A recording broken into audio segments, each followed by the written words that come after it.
राक्षस, दैत्य, किन्नर, नाग, नर, वानर आदि सब का जनक मैं ही हूँ. Shri Krishna himself has provided the most profound and complete explanation of Tattva Gyan, the knowledge of ultimate reality, and has presented the essence of all forms of yoga in a simple and direct manner. Sanjay, through his divine vision, witnessed the unfolding of the Bhagwad Gita. He faithfully narrated exactly what he saw, and Mahatma Shukadeva and Mahatma Vyasa disseminated it in the same form. These great sages, among the foremost scholars blessed with divine vision, ensured that the Bhagwad Gita was preserved exactly as Sanjay had witnessed it. However, in modern times, many sages and swamis claim to possess divine vision, yet their interpretations differ significantly from Sanjay's divine experience and the faithful dissemination by Mahatma Shukadeva and Mahatma Vyasa. These contemporary interpretations are shaped by their own spiritual practices and beliefs, as if the Bhagwad Gita itself lacks independent significance.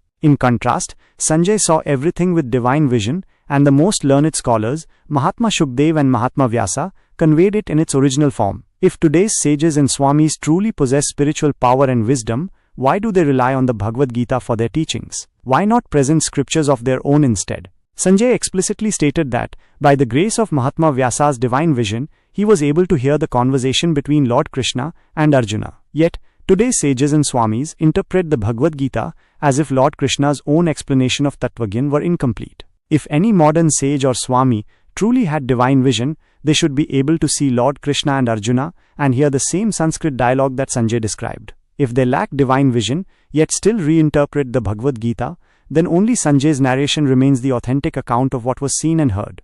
The Bhagwad Gita can be translated into different languages, but its true meaning and essence have already been explained by Lord Krishna himself to Arjuna.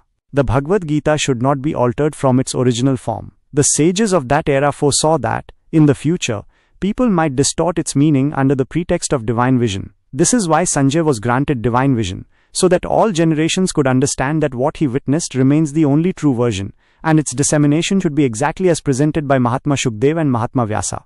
Yet today's sages and swamis often fail to acknowledge that Sanjay was using divine vision. Therefore, no version of the Bhagwad Gita, other than the one described by Sanjay, can be considered authentic. Just as the Bhagirathi Ganga possesses the power to purify on its own, the Bhagwad Gita inherently carries the power of purification. While efforts are made to preserve the purity of the Bhagirathi Ganga, why is there no equal effort to protect the Bhagwad Gita from distortion? The Bhagwad Gita is what Sanjay described after witnessing the events through divine vision, and the dissemination by Mahatma Shukadeva and Mahatma Vyasa remains its true interpretation, as they merely Jai Ho Prabhu, Jai Ho.